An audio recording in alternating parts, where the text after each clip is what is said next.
Hello, everyone. My name is Steven, and I'm the CTO of Portkey.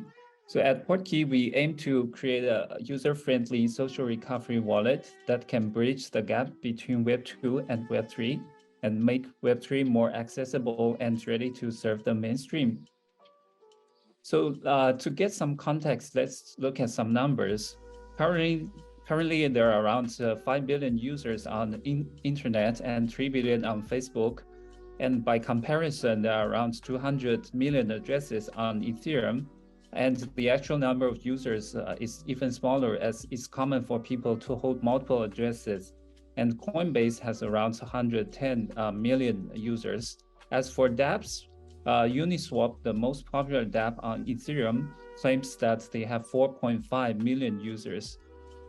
So these figures highlight the fact that while Web3 technology has made significant strides in recent years, there is still a long way to go in terms of mainstream adoption. So what's stopping Web2 users from flocking to Web3? One of the biggest hurdles is the steep learning curve and the significant mental burden associated with private key management. If you are interested in exploring a dApp, the first thing you need to do is create a private key, and the wallet will help you to create a set of seed phrases. And you have to take the responsibility to write down the recovery phrases and make sure they are safe and secure, because they are the only means for you to access your on-chain funds. Losing them means losing everything. So this requirement actually is likely to cause anxiety or confusion to average users, forcing them to navigate the steep learning curve to comprehend the concept of private key and the consequences of losing it. This is not enjoyable user experience. However, in comparison, in the familiar Web2 world, users don't need to understand what a private key or what HTTP or SSL is. All they need to do is create an account using their email address or phone number. So can Web3 provide a user experience that's comparable to that of Web2? In our view, the answer is yes, and our solution is Social Recovery Wallet. Using a social recovery wallet, there is no need to remember the seed phrases. You can create or recover your accounts using any other Web2 accounts, such as your email address or phone numbers.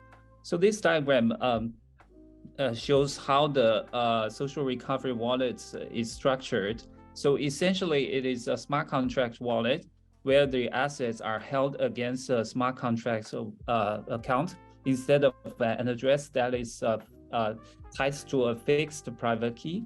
So in this scheme, the private keys are stored in the device and they are still used to authorize the on-chain transactions. But the good thing is you don't need to back the private keys up, and the corresponding addresses of the private keys are registered in the smart contract, and they can be changed anytime you want.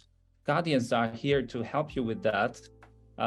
They are responsible for safeguarding your accounts. You can use your email address or phone number as your guardian, and each guardian is associated with a verifier that is able to verify the identity of the guardian and issue proofs that can be used in the smart contract.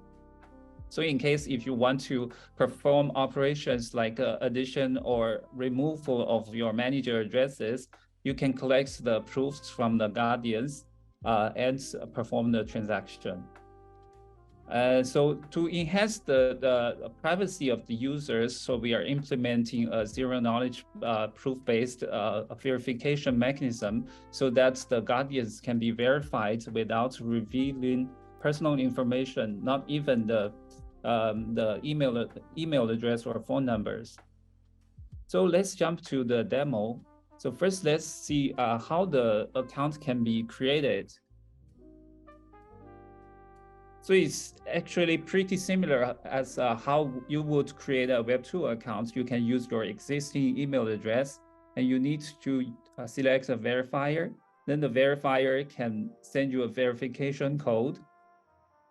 Yeah, so you can provide the received verification codes to complete the verification.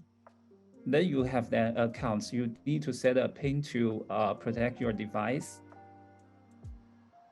And yeah, that's it. So you have a social recovery wallet now without the need to create any seed phrases or write down anything. Next, let's see how we can recover the account. Imagine if you have logged in your account using one of your phones, and so, let's say if you lose your phone, what you can do is you can log into another phone.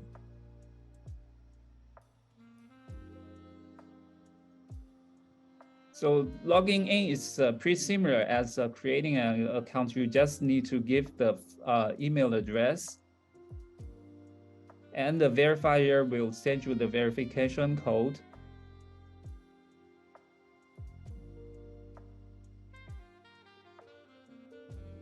Yeah, now you have logged into the new device. You can see that there in your login device, you can see 2 of your phones.